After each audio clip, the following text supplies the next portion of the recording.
Well, good morning to everyone who's just joining us online.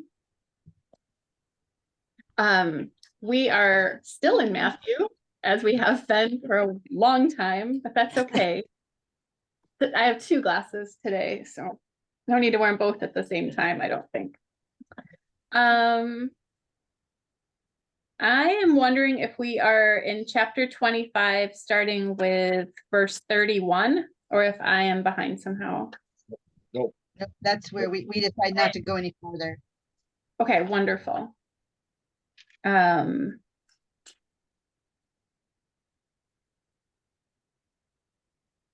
Just sort of orienting here for a moment, but I think we could read from 31 to the end of the chapter if someone wanted to volunteer to do that.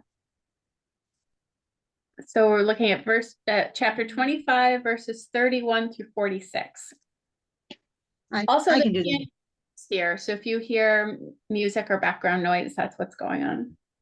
Leslie, I can read that for you. Thank you so much. When the Son of Man comes in his glory and all the angels with him, then he will sit on the throne of his glory. All the nations will be gathered before him, and he will separate people one from another, as a shepherd separates the sheep from the goats. And he will put the sheep at his right hand and the goats at the left. Then the king will say to those at his right hand, "Come, you that are blessed by my Father, inherit the kingdom prepared for you from the foundation of the world. For I was hungry, and you gave me food. I was thirsty, and you gave me something to drink. I was a stranger, and you welcomed me. I was naked, and you gave me clothing. I was sick, and you took care of me. I was in prison, and you visited me." Then the righteous will answer him, "Lord, when was it that we saw you hungry and gave you food, or thirsty and gave you something to drink? And when was it that we saw you a stranger and welcomed you, or naked and gave you some clothing? And when was it that we saw you sick or in prison and visited you?"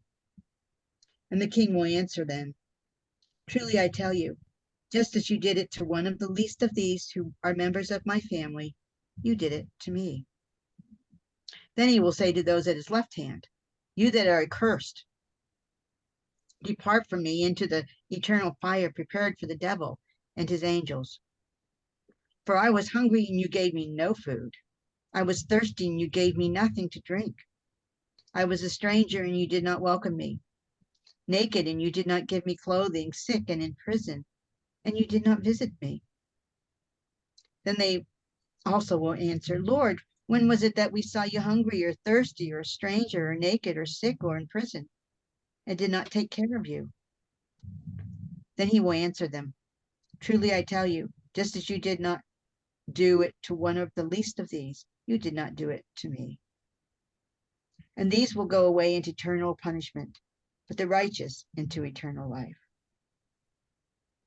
Thank you, Leslie. That was beautiful. I feel like this is one of those sections that you could take just by itself, and if you followed it, you would lead a pretty decent life. I think it's really powerful, this idea that what you're doing to the least of these is the same way that Jesus will feel like you treated him. It's a really powerful image in my mind. But I'm happy to hear thoughts. We're a small group today. That's why he came. That's why he came here, is to take care of those underprivileged. Yeah. And tried to teach that to everyone. Thank you. This is one of my favorite passages for lots of reasons. I think it's the culmination of all these parables that Jesus has been telling previously about being ready and being ready for his. And I think this is basically the conclusion, and this is what he's referring to when he's talking about being ready. When I was in college and I was taking my courses, I had the option to take a course in Matthew in Greek And so we studied this, and for our big research project, we did Matthew 31 through 46. So Oh, wow.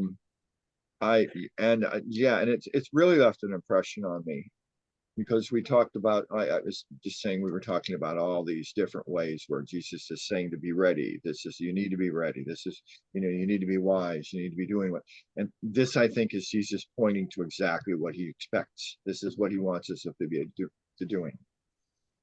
And I think there are three things, at least I think, that to look at in this passage. And the first one is probably just to look at this, and that when Jesus sets out the criteria for what the judgment is going to be to the sheep and the goats, both of them are surprised Mhm. by the criteria and how they're included in or out. So it's not something that we necessarily consciously go and do, like deeds of charity in order to get good marks in heaven, but it's something more that comes out of an entire lifestyle, that this is what our lives are all about, reaching out to those that are less fortunate than ourselves, and realizing that when we do that, we're not just showing our love to them, but we're showing our love to Jesus and to God. This is how we primarily express our love for God in this world, is by sharing with those that, helping others, reaching out to them out of our resources, meeting their needs. So this is how we treat Jesus primarily. You can pray, you can do a lot of things, but what really shows our love for Jesus is how we treat other people. This passage is viewed different ways by different people for a variety of different reasons. It starts out, though, it's an address to all the nations, which is ta ethne in Greek. And it's a word that can be used in various ways. It can be used to refer to everybody. It can be used to refer to all nations. Sometimes in the Bible, it's used to refer primarily to Gentiles. So I tend to view this more as a universal application to everyone. And it can either be referred to how nations are going to be judged, and I think you can extrapolate that down to about, how individuals too, but at least in the forefront here is the fact that how nations treat the people in their society that are needy and oppressed is going to determine how God is going to judge them. The other thing I just say real quickly is there's some controversy over the passage about the least of these, and the least of my brothers, as it's put in some other versions. And some people, for various reasons, would like to restrict that. They kind of would like to restrict that to brothers being just either other Christians, or more specifically, missionaries that are going out, the apostles. I think they have their own reasons for doing this. They like to concentrate on the spiritual gospel of winning people, to repent, and they like to give short shrift to the social gospel, taking care of other people. I think that's a difficult reach in this particular situation when you take a look at the fact that Matthew's been spending a lot of time on all these passages about being ready And this is the climax of this whole section. And to say that all this time was spent just to talk about how people treat missionaries, I think this kind of, I think this kind of trivializes it. But anyway, I just thought I'd share those brief things. And I think what we're really talking about here is Jesus making it quite clear that how we treat others, not just the people we like, but even the people we don't like. His crucifixion is going to make that example quite clear, that how we treat them is how we're treating him and how we're showing our love towards God. Anyway, so I don't know if anybody else has any thoughts or questions or anything. I just wanted to share that. I think this is a really important. It's really the key, I think, to what Jesus expects, or Matthew is telling us Jesus expects the people in his new kingdom to be doing, what they're supposed to be about. David, thank you so much. I enjoy this so much, and I'm I just did so too. share this with us. That's, I just have to say how much I appreciate that.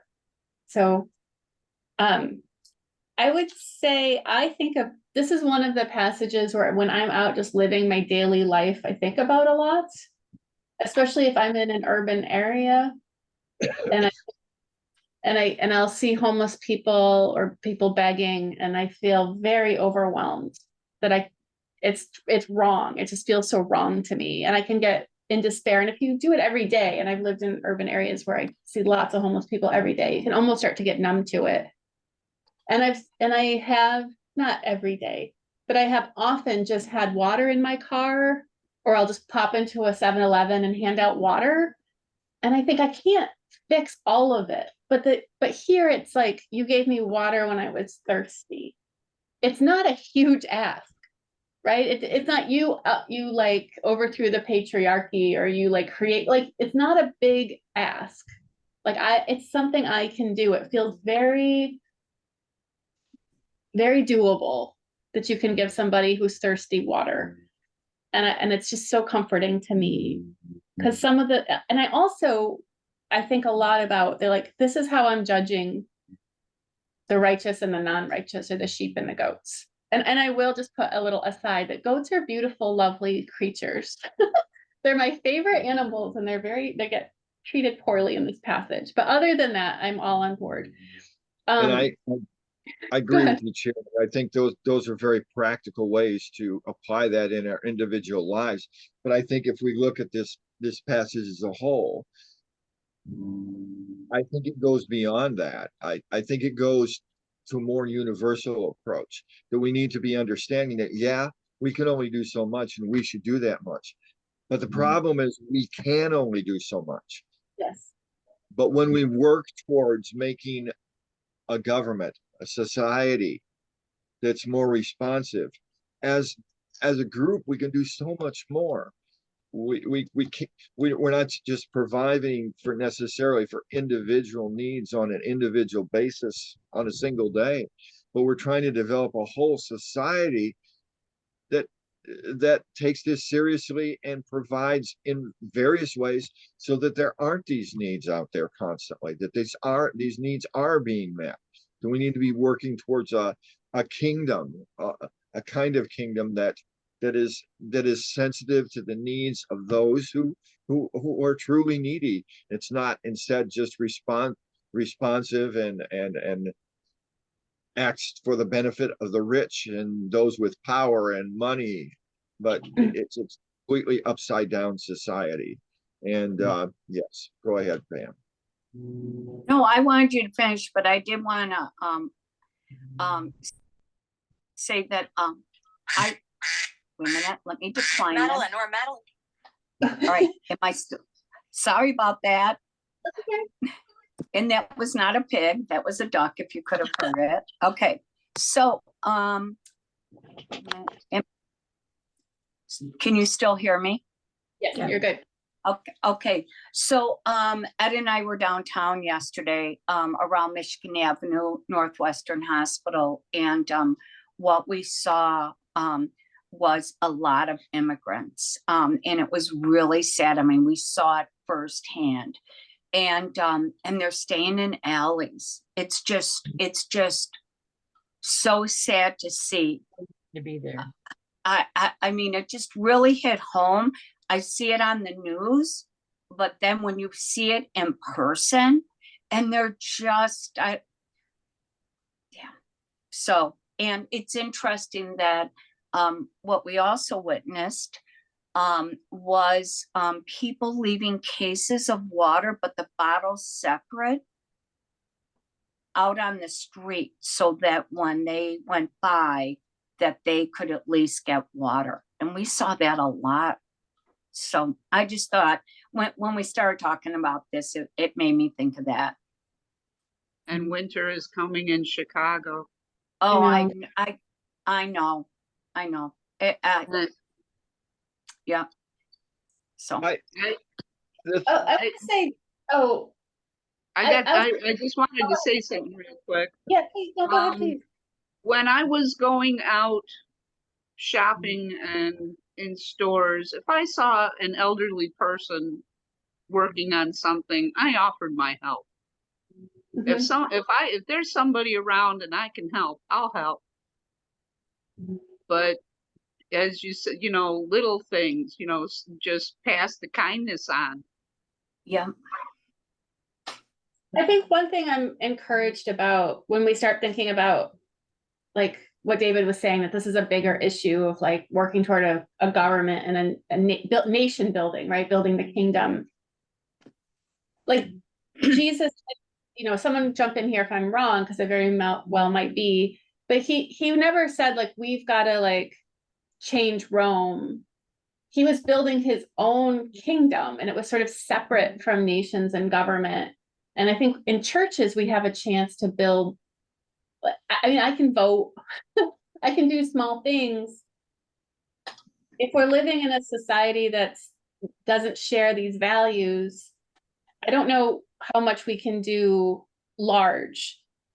But if we build small, like Grace can have these values, and I think Grace does, for the most part, have these values. And then I don't know if I think too big. I'm not disagreeing with you at all, David. I just when I think too big, I get discouraged. Yeah, go ahead. no, I don't disagree. I just think that one of the reasons perhaps Jesus didn't speak about changing Rome was the people in Palestine didn't have a vote. They didn't have representatives. They had no influence over what their government could do. And I agree, we need to act locally.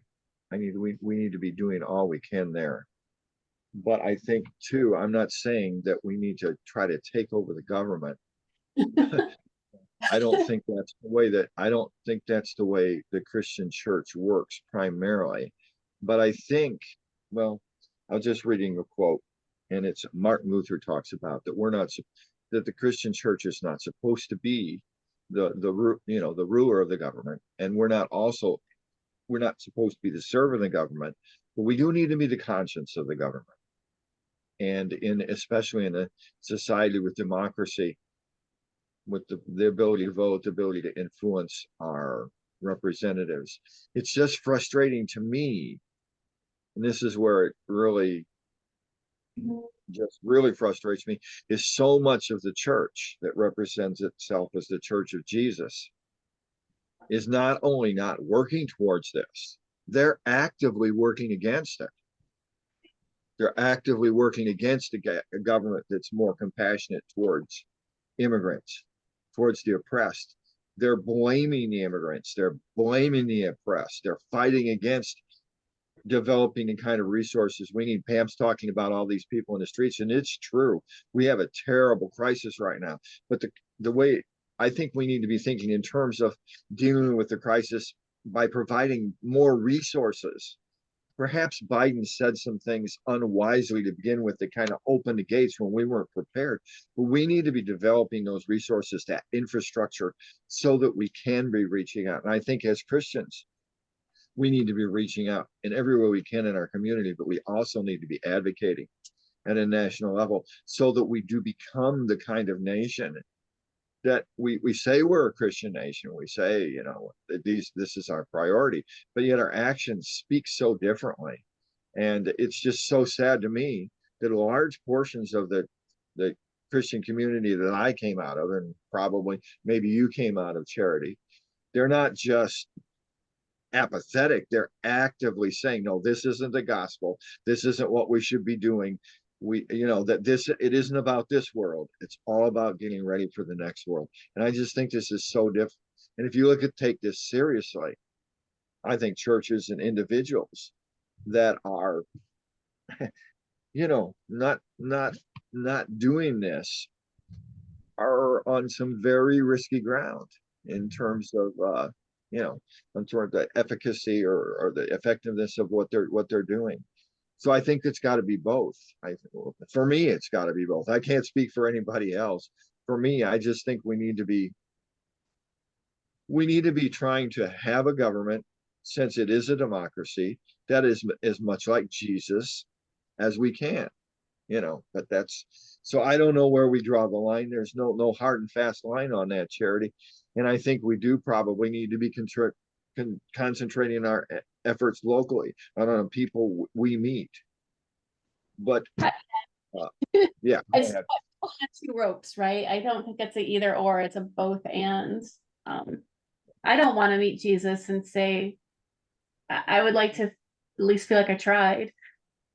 And I noticed too, there's nothing in here about whether you watched a movie with bad words in it, or there's no moral hygiene here, which is what some of the churches I've been to are very, very focused on. It's about giving and taking care of people, and not so much not saying or doing certain things with yourself. But no, I totally agree with you, David. I think it's heartbreaking. this is, Yeah, go ahead. I think that what you're talking about is exactly what Jesus was arguing against, this legalistic mindset that you can set up a list of moral rules or requirements. You can keep those and he or God will be pleased. No, it's not about what you don't do. It's about how you live your life, and aggressively, in a loving way. It's the things you do to show that, you know, you love God and love others. One of the most startling concepts to me, and it seems so simple, but something that really got a hold of me at one time, is when I realized that God, Jesus, truly loves everybody just as much as he loves me. And that's easy to say, but think about that.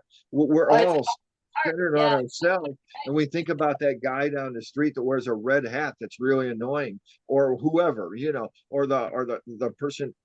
But even our neighbor, from Muslim neighbor, our gay neighbor, our trans neighbor, even the people we argue with, and that we would say when we were theological or philosophical, you know, maybe not enemies, but opposed to, he loves us all the same. And so our primary thing needs to be love towards those people, because he loves them just as much as he loves me. And that's hard to get a hold of on a practical level, for me anyway. Yeah. I don't know who was in this group was at the screening, the Bishop Curry documentary screening movie that Greg had might have been last fall, even maybe last spring. My sense of time's not great, but it was about Bishop Curry, but it was called Love Overall. And they interview a bunch of people who are Episcopalian, who are in public life. And one of them was Secretary of Transportation, Pete Buttigieg. And they asked him, because he does a lot of debating and arguing with people. And they asked him, like, does he still believe in love? And will love conquer all? And he said, every time I'm arguing with someone, I pause and I think God loves that person exactly as much as he loves me. And he's like, and every time I talk to someone, I try to keep that in the front of my mind. And it's very similar to what you were saying. And it's difficult, and not just, you know, people of different genders or sexualities or religions, but all the people in prison. God loves the murderers and rapists and abusers, and wow, God's a lot better at loving than I am. Yeah, it's a really powerful concept if you think on it for very long, at least in my mind. And one more thing I'd add to this, and that is sometimes, and there's a certain truth to that, there are people like you talk about that have done bad things. That's not to say there aren't going to be consequences for those bad things. There are going to be consequences. I'm not sure whether God's up there with a heavy hammer hitting us on the head when we do something wrong. But the world we're in, there are consequences when we make bad decisions and when we do bad things. That's very true. But I still think, even if you believe a person has done something bad or is engaged in something that you don't agree with, even if you don't agree with certain lifestyles and sexual choices, even if that's the case, I don't think it's true what some Christians practice is that I'm being loving by confronting them. And sometimes the confrontation is very ugly and very angry and very judgmental. And I think if we're going to love like Jesus does, and even if we are going to try to bring about change in people's behavior, we need to do it in a loving way. We need to do it with love, not for self-justification, not to protect the character of God or the integrity of the Bible, but to protect, to reach out and protect them and show them how much we love them, Yeah. even when we have to disagree. Amen, David.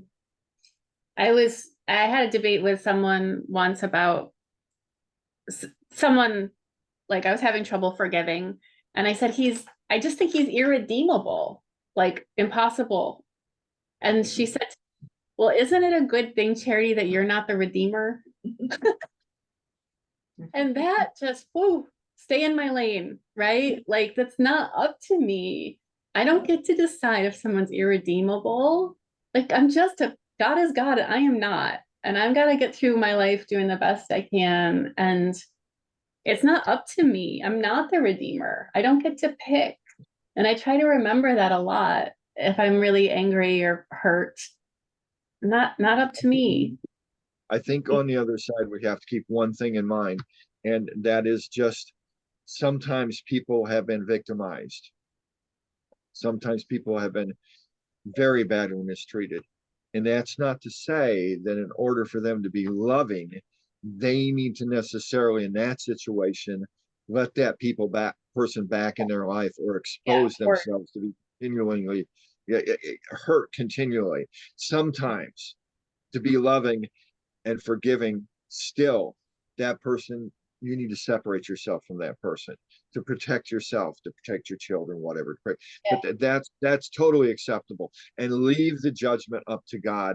And you still need to protect yourself in certain situations. But of course, we are talking maybe about different situations, so, but I just, because sometimes, on the other hand, people that can be very judgmental and treat people very unkindly in the way they're judging their behavior, yet people within their own congregation, say, example, women who are in abusive relationships, they demand those women be submissive and loving, and continually exposing themselves to danger and harm. And I don't believe that necessary either. No, I had a walk-in looking for a gift card, and we talked for a while, and then she asked me that exact question, like, does God, it was a domestic violence situation, and she said, does God demand that I forgive him because I don't want him in my house? And we had that exact conversation. And these are the days I feel very unqualified. Of course, I gave her the domestic violence crisis line and all those resources that we are so good about collecting here. And we just talked about, you can love and forgive someone so that you don't live with hate in your heart, but you do not need to let them in your house. Like, you can forgive them from a distance with a good deadbolt. It's true. I agree. So I think forgiveness is primarily for the person that's forgiving. That's right. Not allowing the hate and the hurt to control your life anymore, but getting beyond that And as far as the forgiveness for what that person has done, just letting go of that, and the forgiveness otherwise, that can be God's. But in a situation like that, people need to be safe. And we need to understand that, because we not only do we need to be loving to the victimizer, we need to be loving to the victims as well. Oh, Um, yes. Yes, I- Susan. As a younger person, I found that I could get really mad and angry and be seeking revenge for something or another. And sure enough, when I got myself that worked up, I would be coming down with a cold, which I thought kind of strange until I began reading about how those strong emotions can destroy your T cells. Oh. So holding that anger and looking for that revenge is going to hurt you more than it's going to hurt that person who has no idea how angry you are and you're planning revenge. So, letting it go is healthy. I read let me get the wording right. Resentment is poison that you make yourself drink, hoping someone else will die. Good. Yeah. And that and I've also heard, what was it? I try to collect all these in my mind so I can pull them up when I need them in my day-to-day life. One of them was forgiveness. You could think of that not like saying it's okay, but like as scissors, where you kind of cut that person away from you. Because when you hold on with hate, it's like you keep them close to you. And if it's someone you should let go, like little scissors. And when I thought of it that way, it felt easier, I think. But it's not always. I'm not perfect. I walk around with a grudge half the time, but I try anyway. I you talk about the least of us.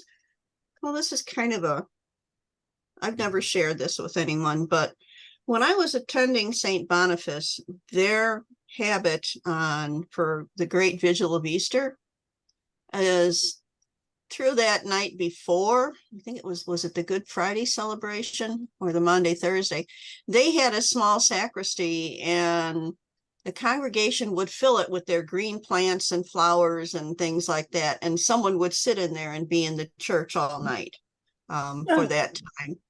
And I was enjoying being by myself, and someone came in the door. And I actually got kind of uppity about, I'm in here, it's my turn. Why is somebody else coming in here with me? And I stopped and I then thought to myself, what if that was Jesus walking in the door?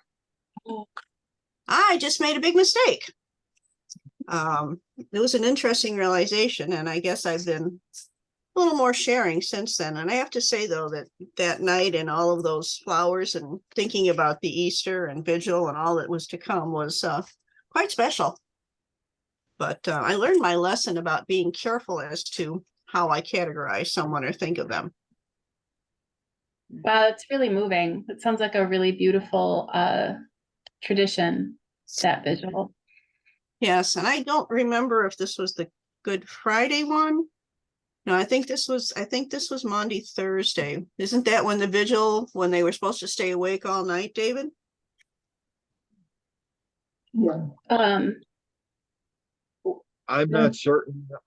Yes, the vigil is when, is when Jesus, after the good, after the Last Supper, whatever, when the Eucharist, and he goes and he's in the prayer, and they're supposed to be staying awake with him, and they Right. don't.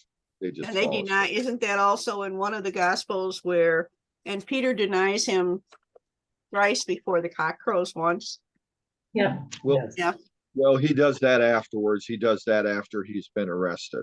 Right. And and then he's standing outside, and Jesus had predicted this, and Peter had adamantly said, no, I would never do that.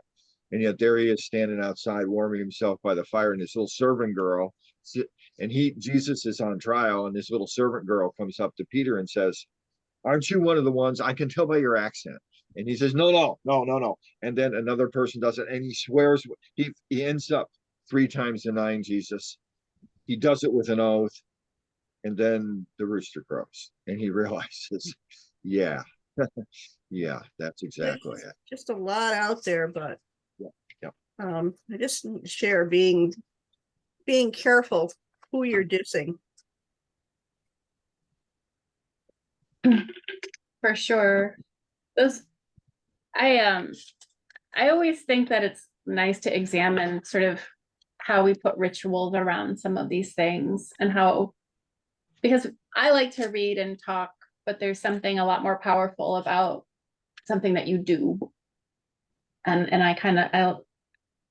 I don't have enough of that. So I'm always appreciative to hear some of those stories. I like that. I went to a church once where for Good Friday, they had a cross and you wrote something that you wanted to like a sin that they weren't super sin heavy. They didn't mean it in like in a way, but something in your life that you wanted to die to, like die with Jesus. And they had a big cross and you could write it on a Post-it note and you put it on your way out you actually nailed it in Okay. on your way out of the church. And I was weeping. It was like really a very powerful thing. That small action in the ritual. Richard Rohr would say ritual's critical to religion, but go ahead, David. That's so important because we forget sometimes that we're not just minds, we're bodies, and everything we do that we can embody that just reinforces and helps remind us and points us in the right direction. And that's why I think that's why what we're talking about here is why this whole moral code to live by is so misleading. We just don't know what people are going through in their hearts. We have no idea what other people are struggling with, and trying to judge others when we only have a cursory, just a brief glance at what their life is really like, instead of looking at our own lives and seeing all the bad parts in us that other people don't see. You're thankful sometimes that they don't see them, and then realize, hey, they're struggling just like I am. We're all the same, and we need to be reaching out with the same love that Jesus showed us to them, the same grace that God has showed us. We need to be showing to other people. Yeah, that big log in our eye, right? Taking the log out of your own eye. Yeah, and when you look at that passage too, the important thing about that passage is if you see what the log is, it's clearly being judgmental. That's the log. Yeah, it's brilliant, really. Yeah. One of the things that I think about when I'm thinking about how to treat other people is we're not in their shoes. Mhm. We don't know how they feel. We don't know how they think.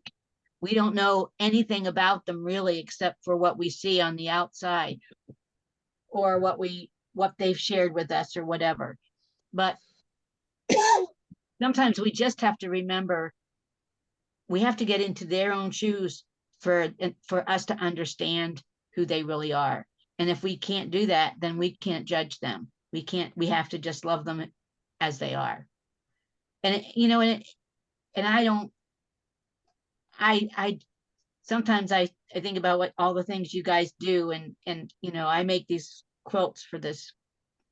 I just go sew right now. I haven't even been doing any sewing for them at home, but sometimes I just feel like it's not enough. I want to do more, and I know David can give me all sorts of ideas through Catholic Charities and stuff like that. So, but there are things out there that people can do, even small things. And I like listening to what you guys shared about with the water and just being in downtown. I don't go out that much. I go grocery shopping and I do a few other things, but I don't really. We don't go to Chicago. We don't go a lot of places because we I don't go there. But anyway, I've been enjoying listening to you sharing. I always, for myself, find that it is, and I kind of laugh when I say this, it really is easier to be kind or to think about somebody else before you think of yourself. I don't know. I just think that's a lot easier than judging or, I mean, I try to treat people like I would hope they treat my family. I don't know why, for some reason, it's my dad that just comes in. And so when I see someone like at Northwestern yesterday, I saw this couple and this woman, I felt so bad for her. I could tell that she wasn't doing well. And they said the machine's down and it's going to be an hour and a half wait. And I just saw like, oh my gosh, I felt so bad for them. Even though I wasn't looking forward to what I was going to be having done. And I just thought, you know what? It makes my heart and my mind so much happier if I can help someone else. So I gave up my seat. I went, I got a chair. And I thought, you know what, let them arrest me. Then I'm bringing this over to her. But, and I had her get in it. And I just said, God bless both of you. And I hope it isn't a very long wait. And then they called me to go in. And when I came out, I just said, I'm going to be praying for you. And I hope that it's a quick visit, you know, quick time turnaround. But for me, even though I'm struggling, it's just so much easier to have your eyes open and care for other people. Yeah. Amen, Pam. I agree with that, Pam. That's so good. But unfortunately, not everyone looks at it that way. And I think there are reasons for that. I'm not trying to be personally, blaming them or condemning them, but I think a lot of people are that way because they're fearful. Yeah. They're concerned about themselves. They're afraid of what's going to happen to them. And they have a view of the world that there's only so many resources. There's only so much to go around. A view of scarcity instead of viewing as God abundantly providing. There's an idea of scarcity. There's a fear and the concern that I need to watch out after myself. I need to protect myself because God takes care of those that take care of themselves. Yep. But that's not what Jesus says here. Not at all. So amen. Well, this has been awesome. I really enjoy this time. I know we're not getting through Matthew very quickly, but I really enjoy talking about. I don't think there's any need for speed. Oh, that's good. Thank you, Leslie. And we're enjoying it. Come on. I enjoy getting to know everyone and sharing your thoughts. So thank you so much for sharing this time today. And it is 11:30. I want to be aware of everyone's time. I know people have things after this, but this Sunday is the kids are running the show. So prayer is up. Mabel's going to do the Lord's Prayer. Pam, are you still good to be my usher trainer? I know Louise is going to come and usher. And I've got some teenagers doing most of the readings. So prayers up, everybody shows up. Because if no kids come, it's going to be awkward. But we're going to try something new. So if you come, the 8 o'clock, Ann Sticks is going to read the story and do the whole thing because I couldn't get all the kids there twice. No. So 8 o'clock will be, you'll get a flavor of it. And Anna's very great at reading. But otherwise, just a little plug to tune in or come by. So it's going to be fun. Who's doing the sermon? The sermon is a book, and then we will figure out who's there. I may be reading the book and having the kids sort of like show you guys the pages. Or if I get enough readers, then we might have the kids take turns reading pages. I'll be able to work that out hopefully in Sunday school because you just never know who's going to be there. But it's a book published posthumously by Rachel Held Evans. And it's What God is Like. So it's a parable. It's not even it's a little bit of a tough parable in the lectionary, but all the parables tell us what God is like. So the book is sort of like God's an eagle, God's an artist, God's a mother, God's a father. And it's really beautiful. So I have a vision, whether that is anywhere close to what happens, God knows, but we're going to try something new. So, all right. Thank you. Reach out if you need anything. I'm always available. Right. Okay. Bye. Bye, you guys. God bless. Leslie, have a good day, David. Bye. Right.